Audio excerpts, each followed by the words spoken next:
The heavy wooden doors of the Tioga County Courthouse swing shut in June 2007, sealing a definitive conclusion. Inside the courtroom, a jury delivers a guilty verdict against a wealthy local businessman named Cal Harris. He faces years in a state penitentiary for the vanishing of his estranged wife. The gavel falls, and the victim's family exhales a long breath of relief. But before the judge can even issue the final sentence, a stunning revelation shatters the foundation of the case. A local farmhand steps forward to law enforcement with a haunting claim about the morning of the disappearance. He reports hauling hay down a rural road and spotting a blonde woman standing at the end of the sprawling Harris estate. Beside her stood an unidentified man, engaging her in a tense, heated dispute. Based on this solitary witness account, a judge overturns the jury's decision. This sets in motion a grueling 15-year legal nightmare encompassing an unprecedented 4 separate trials. A small New York community will watch their justice system unravel step by step. Yet through every shocking courtroom maneuver and overturned verdict, one chilling question continues to echo across the quiet hills. Where did Michele Harris go? The town of Spencer, New York sits buried deep within Tioga County, defined by rolling hills, vast stretches of untamed timberline, and profound isolation. In the late 1990s, sodium streetlights cast a dim orange glow over the empty roads running through this rural landscape. At the peak of Hagedorn Hill Road stood a sprawling, secluded estate resting at the end of a long, unpaved quarter-mile driveway. This remote property belonged to Cal Harris, a prominent businessman who operated a lucrative chain of regional car dealerships. His wife, 35-year-old Michele Harris, anchored the daily life within those walls. She was a devoted mother to 4 young children, prioritizing their well-being above all other concerns. Her mornings began early, preparing breakfasts and organizing backpacks before the school buses hummed down the distant highway. She spent her afternoons coordinating playdates, attending elementary school events, and nurturing a predictable environment for her family. Friends and neighbors observed a woman who carried immense warmth, radiating a quiet strength whenever she interacted with her children. The expansive rural property provided plenty of space for the children to run and play in the daylight. Yet that exact same isolation trapped Michele in a mounting domestic nightmare. Behind the heavy mahogany doors of their grand residence, the facade of a perfect wealthy family had fractured. By the early 2000s, the marriage had deteriorated into a bitter, contentious divorce battle. Infidelity eroded the trust between husband and wife, creating an atmosphere thick with hostility and resentment. Rather than separate physically, the couple remained living under the same roof, turning their home into a tense psychological battleground. Footsteps echoed through the hallways as the 2 adults maneuvered past each other in grim silence. Cal gained strict control over the household finances, forcing Michele to fight for basic financial independence. She refused to break under the immense emotional strain of this hostile living arrangement, to build a nest egg for her impending freedom. She took a job working evening shifts as a waitress at a local restaurant called Lefty's.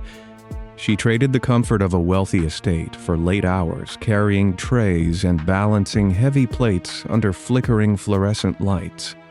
Every dollar earned represented a distinct step away from her husband and a step toward a stable future for her 4 children. The stress weighed heavy on her shoulders, evident in the exhausted lines around her eyes after long double shifts. Despite this crushing pressure, she projected endless optimism to her family and friends. She focused her mind on the day a judge would finalize the divorce settlement.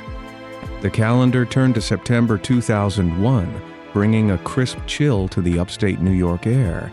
Michele had begun a new romantic relationship with a man named Brian Early. This connection offered her a glimpse of a peaceful life outside the shadow of the Hagedorn Hill estate. She shared her plans for a new home and a fresh start, expressing genuine hope for the months ahead. She confided in her close circle that the legal proceedings were nearing a definitive conclusion. The legal negotiations over the multi-million-dollar estate demanded countless meetings with attorneys and endless stacks of paperwork. The financial stakes were enormous, creating a massive incentive for a permanent resolution. Michele maintained her grueling routine, splitting her hours between her children in the daylight and the restaurant patrons at night. The transition phase required immense resilience, but she navigated the complex family dynamics with profound grace. She never missed a chance to kiss her children goodnight, even when leaving for an evening shift moments later. Her entire universe revolved around their safety and their future happiness. She stood right on the edge of securing the peaceful, independent life she fought to build. The timeline of tragedy begins on the night of September 11, 2001. A thick blanket of shock and grief covered the entire nation that day, leaving the local streets quiet and empty. Michele arrived at Lefty's for her scheduled evening shift, putting on a brave face for the sparse crowd of patrons. The television sets above the bar broadcasted the day's grim news on a continuous loop, adding a heavy, oppressive atmosphere to the dining room. She finished her required duties, wiped down the tables, and clocked out late in the evening. Seeking comfort in the aftermath of a harrowing day, she drove her Ford minivan to the home of her new boyfriend, Brian Early. The two spent a quiet couple of hours together away from the chaos of the outside world. The crickets hummed loud in the damp grass outside as the clock ticked past midnight. Around 11:30 that evening, she said her goodbyes and walked out to the dark driveway. She climbed into the driver's seat, started the engine, and turned the headlights on to illuminate the dark country road. Brian stood by his porch and watched the taillights of her minivan fade into the black tree line. She navigated the long, winding route back to the expansive estate she still shared with her estranged husband. The Hagedorn Hill property featured a deep, quarter-mile-long driveway cutting through dense woods before reaching the main residence. Tall pine trees lined this steep gravel path, casting long, dark shadows even during the daytime. Early the next morning, on September 12th, the autumn sun began to rise over the Tioga County landscape. The family babysitter drove up the rural road to begin her regular morning shift, looking after the 4 children. As she turned her vehicle onto the Harris property, she encountered a bizarre sight right at the bottom of the long driveway. Michele's Ford minivan sat parked at a sharp angle at the entrance, far away from its usual spot near the garage. The babysitter parked her own car and walked over to inspect the abandoned vehicle. She pulled the handle and found the driver's side door left unlocked. Inside the cabin, the metal keys still rested in the ignition, dangling from the steering column. The seats were empty. The surrounding gravel path showed no signs of foot traffic, and the cold morning air offered absolute silence. Alarm bells rang in the babysitter's mind, knowing Michele would never abandon her car in such a careless manner. She hurried the rest of the way up the steep hill to the main house to locate her employer. Inside the quiet residence, the babysitter found Cal Harris awake and moving about the kitchen. The 4 young children were just beginning to stir in their upstairs bedrooms, unaware of the shifting reality around them. When questioned about the abandoned minivan at the end of the driveway, Cal offered a calm, detached response. He claimed he slept through the entire night and heard nothing unusual. He stated he had not seen his estranged wife come home and had no idea where she might be. A heavy dread settled over the house as the morning hours ticked by, without a single phone call from the devoted mother. Michele never missed a morning routine, never skipped preparing breakfast, and never abandoned her children without notice. Her purse, her money, and her remaining personal items sat untouched in their designated places inside the home. The jarring, sudden absence defied every known pattern of her documented daily life. Law enforcement dispatchers received the emergency missing person report, initiating a massive police response. Cursors with flashing lights descended upon the rural town of Spencer, tearing through the quiet morning fog. This morning marked the point of no return for the family, launching an investigation that would expose a profound hidden darkness. New York State Police investigators descended upon the sprawling Hagedorn Hill estate, transforming the quiet rural property into a highly restricted zone. Uniformed troopers cordoned off the long gravel driveway with bright yellow tape, securing the perimeter against the encroaching news crews.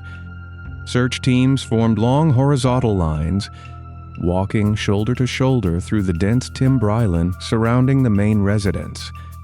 Aviation units hovered directly above the canopy, scanning the rugged Tioga County landscape for any sign of a disturbed earth or a hidden figure. While the exterior search yielded empty fields, crime scene technicians turned their focus to the interior of the grand home. They mapped the spatial layout, noting the exact distance from the heavy front doors to the expansive kitchen and the attached garage. Under the harsh glow of specialized forensic lights, technicians spotted a chilling anomaly near the doorway connecting the kitchen to the garage bay. Microscopic crimson speckles rested on the tile floor and the nearby walls, invisible to the naked eye under normal lighting conditions. The volume of this discovered material amounted to less than a quarter teaspoon in total. Investigators documented the exact pattern of the tiny droplets, photographing the angles and the spacing before applying sterile cotton swabs to the surfaces. Law enforcement packaged these crucial samples into sealed envelopes and transported them to the state laboratory for immediate analysis. The results confirmed the unthinkable reality, proving that the microscopic biological trays belonged exclusively to Michele. Yet, the vast estate offered no weapon, no signs of a massive struggle, and absolutely no trace of the missing mother. Faced with a staggering lack of physical evidence, detectives pivoted their focus toward the bitter legal battle raging right before the disappearance.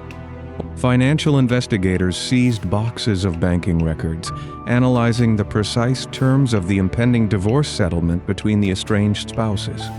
The paperwork revealed a massive financial threat looming over the successful car dealership owner, dictating a multi-million-dollar payout upon the finalization of the divorce.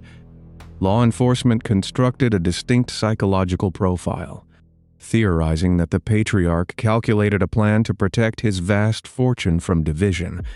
Detectives conducted hundreds of grueling interviews, knocking on doors across Spencer to track every known movement of the estranged husband. Despite intense surveillance and constant interrogations, investigators failed to locate a single definitive confession or a hidden secondary location. The prosecution faced the immense challenge of proving a fatal encounter occurred using only a fraction of a teaspoon of biological material. To build an airtight case, the district attorney compiled the forensic reports, the financial ledgers, and the timeline of the abandoned minivan. Law enforcement officials approached a local judge, presenting their thick binders of circumstantial evidence to secure an official warrant. In the late summer of 2005, uniformed officers arrived at the car dealership and placed Cal Harris in handcuffs. They processed the wealthy businessman through the local precinct, bringing a formal indictment for the sudden vanishing of his wife. The community watched in complete shock as the prominent patriarch traded his tailored suits for a harsh holding cell. The wheels of the justice system began to turn, setting the stage for an unprecedented courtroom saga. The legal machinery ground forward to June 2007, bringing the high-profile dispute into the heavily guarded Tioga County Courthouse. The prosecution anchored their entire narrative on the microscopic crimson traces found by the garage door, arguing they represented the direct aftermath of a sudden fatal ambush. Defense attorneys attacked the state laboratory findings, pointing out that the tiny droplets could have originated from a minor household accident long before the night in question. After absorbing weeks of dense forensic testimony, the jury retreated to the deliberation room and delivered a guilty verdict. The prosecution team celebrated the monumental conviction. believing they had finally secured justice for the devoted mother who vanished into the dark. However, before the judge could issue the prison sentence, a local farmhand named Kevin Tubbs contacted defense investigators with a shocking revelation. He detailed his precise route, hauling a trailer of hay down Hadorn Hill Road in the early morning hours of September 12, 2001. Tubbs testified under oath that he spotted a blonde woman matching the exact description of the missing mother standing at the very end of the quarter-mile driveway. He described a tense, visible dispute occurring between this woman and an unidentified male companion leaning against a dark pickup truck. The defense filed an emergency motion, arguing this eyewitness account shattered the entire timeline presented by the state prosecutors. Recognizing the immense weight of this new testimony, the presiding judge set aside the jury verdict, erasing the conviction entirely. This stunning procedural decision reset the entire investigation back to zero, forcing the victim's family to face the harrowing ordeal all over again.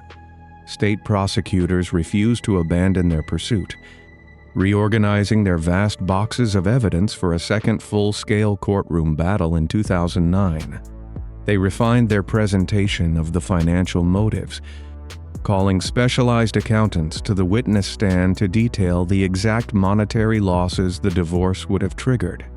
The defense maintained their aggressive posture, highlighting the profound absence of a weapon, a confirmed crime scene, or any substantial biological material. Despite the persistent introduction of the farmhand's alternate timeline, the second jury sided with the state investigators and issued another guilty verdict.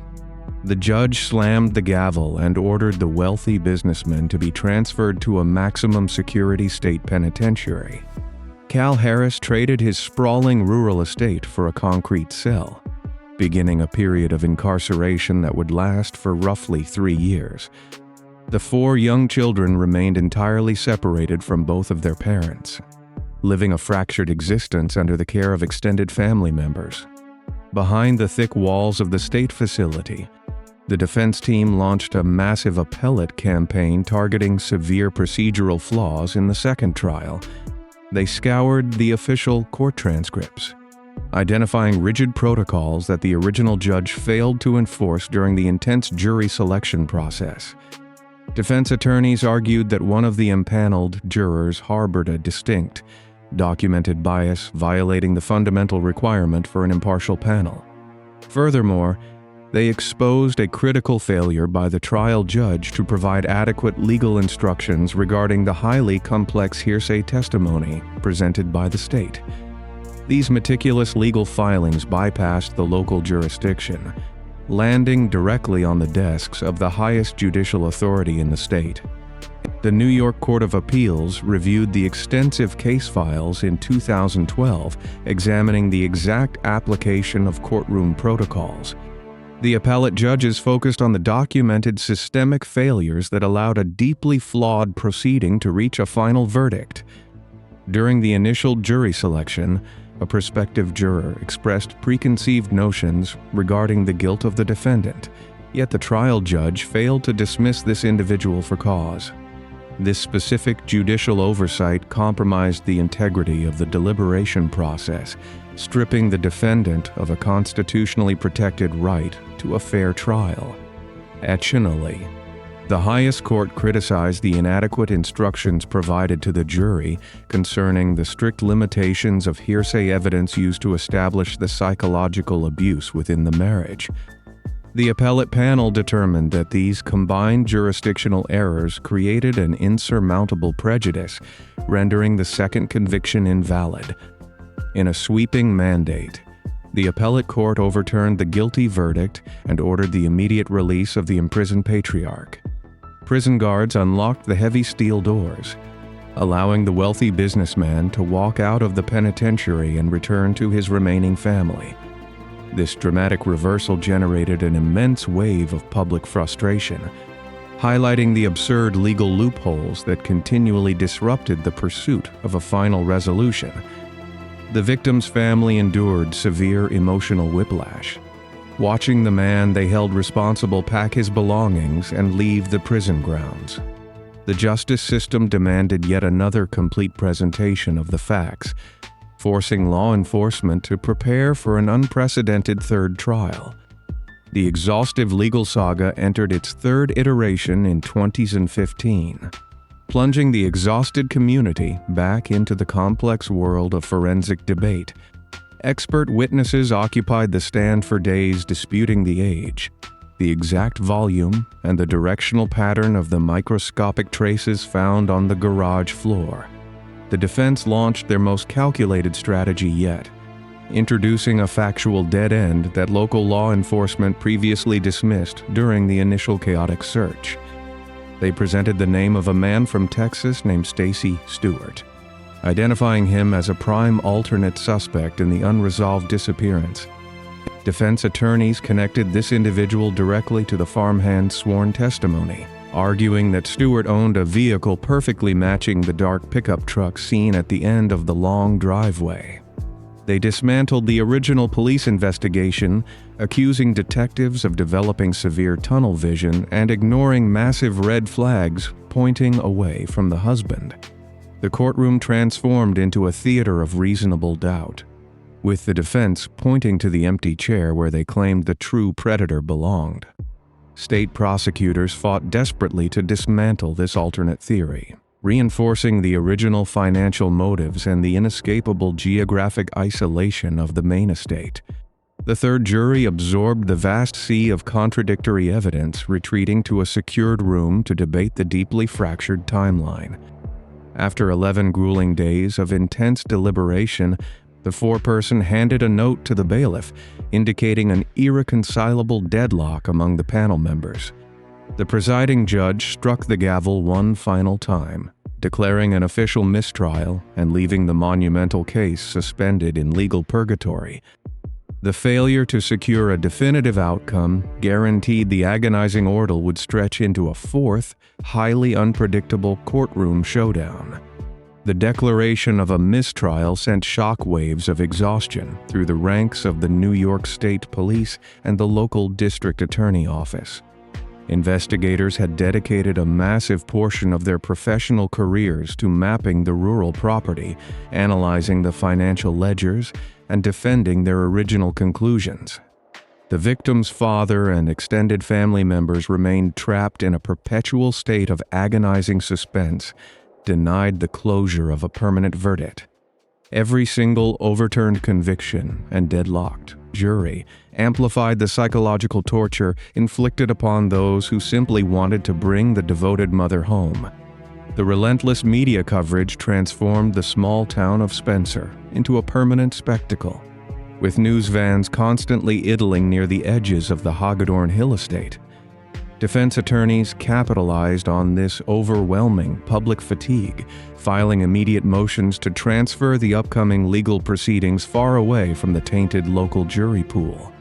They argued that the 15 years of intense regional publicity made it mathematically impossible to find 12 impartial citizens within the borders of Tioga County. The court reviewed the towering stacks of newspaper clippings and hours of television broadcasts, agreeing with the defense assessment of the compromised environment. The judicial system approved a massive logistical shift, ordering the impending fourth trial to take place in Shofari County, located more than 100 miles to the east. The prosecution packed their dissaying cardboard boxes of evidence one last time, loading the microscopic biological traces and the faded crime scene photographs into transport vehicles.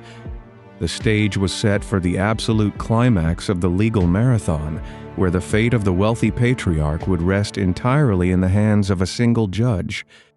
The year 2016 brought the exhausting legal marathon to a grand, unfamiliar setting inside the Shofari County Courthouse. Located over 100 miles east of the sprawling Hagedorn Hill property, this new venue offered a striking physical contrast to the origins of the case. Tall, heavy wooden double doors secured an echoing, high-ceilinged chamber where the final chapter would unfold. Rather than face another panel of local citizens, Cal Harris executed a bold, calculated maneuver to waive his constitutional right to a jury. He placed his ultimate fate in the hands of a single authority figure, New York Supreme Court Justice Richard Mott. This specific legal tactic, known as a bench trial, stripped away the emotional theater meant to sway 12 ordinary people and focused the proceedings strictly on the rigid letter of the law.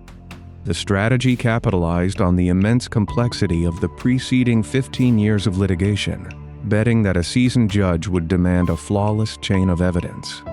State prosecutors organized their dissaying cardboard boxes of case files, preparing to deliver their core narrative for the fourth consecutive time.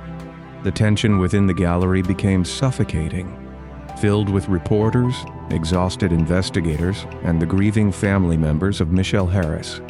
Everyone present understood that this courtroom represented the absolute final boundary of the justice system. The immense distance from the rural town of Spencer underscored the sheer logistical nightmare this investigation had become. Law enforcement officers took their seats, bracing for a brutal dissection of their initial search efforts at the isolated rural estate. The defense team unleashed a massive offensive, dismantling the foundational pillars of the prosecution. They directed the attention of the court back to the dark quarter-mile-long gravel driveway where the abandoned minivan first signaled a tragedy. Defense attorneys pointed the finger at the man from Texas, Stacy Stewart, reinforcing the account provided by the local farmhand hauling hay on that fateful September morning. They presented the judge with the glaring blind spots embedded within the original police investigation, highlighting the exact moments where detectives ignored massive red flags pointing away from the wealthy patriarch. The defense attacked the microscopic biological traces found near the garage door, reiterating that a fraction of a teaspoon of material could never scientifically prove a fatal assault occurred inside the residence. They argued that the state constructed a grand, terrifying narrative out of purely circumstantial fragments, lacking the physical weight required to justify a conviction. State prosecutors countered by emphasizing the history of severe psychological abuse and the looming multi-million-dollar divorce settlement hanging over the estranged couple. However, the prosecution struggled to overcome the profound absence of a weapon, a confirmed secondary location, or any physical trace of the missing mother. The defense transformed the courtroom into a glaring showcase of reasonable doubt, exposing the rigid protocols that law enforcement failed to follow during the chaotic early days of the search. The single judge absorbed weeks of highly dense, contradictory testimony comparing the shifting timelines and the alleged alternate suspects. The exhausted proceedings reached their ultimate crescendo as Justice Richard Mott called the courtroom to order to deliver his final decision. The sprawling chamber fell silent, with only the hum of the overhead ventilation system breaking the tension. The judge looked out over the heavy wooden benches, holding the culmination of 4 unprecedented trials and thousands of pages of legal documentation. He addressed the vast sea of circumstantial evidence, the financial motives, and the contested microscopic traces collected from the garage floor. Justice Mott concluded that the state investigators had fundamentally failed to meet the strict legal burden of proof beyond a reasonable doubt.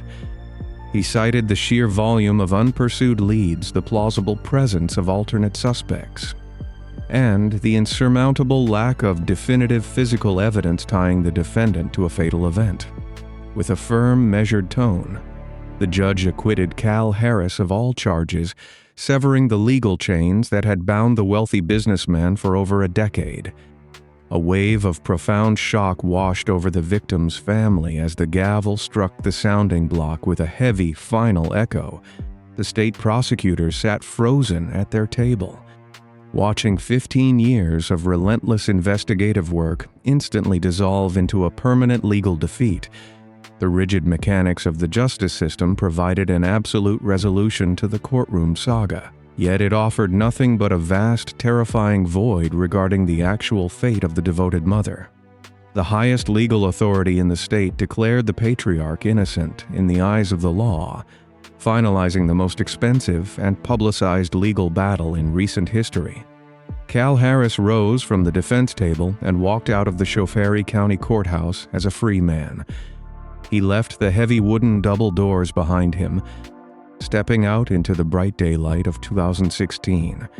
He returned to the sprawling, secluded property sitting atop Hagadorn Hill Road in the town of Spencer, resuming his life on the exact grounds where the nightmare began. His 4 children, now grown and having lived their formative years in the shadow of relentless public scrutiny, welcomed him home. They supported their father through every single trial, maintaining an absolute belief in his innocence despite the overwhelming media spectacle. The wealthy businessman reclaimed his position within the local community, closing the chapter on an unprecedented legal marathon that consumed the region. The state exhausted all available avenues for prosecution, ensuring that double jeopardy protections permanently shielded him from ever facing these specific charges again. The local authorities boxed up the extensive files, the fading photographs, and the contested biological traces, sending them to the deep storage archives of the precinct. The massive legal apparatus that had driven the town of Spencer for a decade and a half ground to a complete halt. However, the definitive legal conclusion provided no comfort to the devastated relatives who remained trapped in a perpetual state of grief. The profound failure to locate a definitive answer left a permanent scar on the justice system and the surrounding community. Law enforcement agencies never made another arrest, and the official investigation into the missing mother went cold in the aftermath of the acquittal. The alternate suspects identified by the defense team denied any involvement in the disappearance, leaving behind a trail of unproven theories and fractured timelines. Gary Taylor, the father of the vanished woman, stood outside the courthouse and maintained his unwavering belief that the prominent car dealer was responsible for stealing his daughter away. He highlighted the glaring systemic failures and the agonizing legal loopholes that forced his family to endure 4 separate, grueling trials without securing an ounce of true closure. The immense financial resources required to mount such a sustained, aggressive defense underscored a stark reality within the courtroom, highlighting how money and persistence could dismantle a circumstantial case. Detectives who originally responded to the abandoned minivan at the end of the long gravel driveway carried the immense weight of the unresolved tragedy into their retirements. The investigative dead ends and the overturned verdict served as a haunting reminder of the strict limitations of the legal process. The family faced the horrific reality that the perpetrator, whoever it was, continued to walk the streets hidden behind the mask of a normal, ordinary citizen. To this very day, the true fate of the devoted mother remains unknown, shrouded by the dark, dense timbrellan of Tioga County. The expansive rural landscape holds its secrets tight, offering no clues, no disturbed earth, and no final resting place for her grieving family to visit. She fought desperately to build an independent, peaceful future for her 4 children, working late evening shifts under the flickering, fluorescent lights of a local restaurant to secure her freedom. Her hopes, her daily routines, and her unwavering dedication to her family met a sudden permanent end on a quiet September night.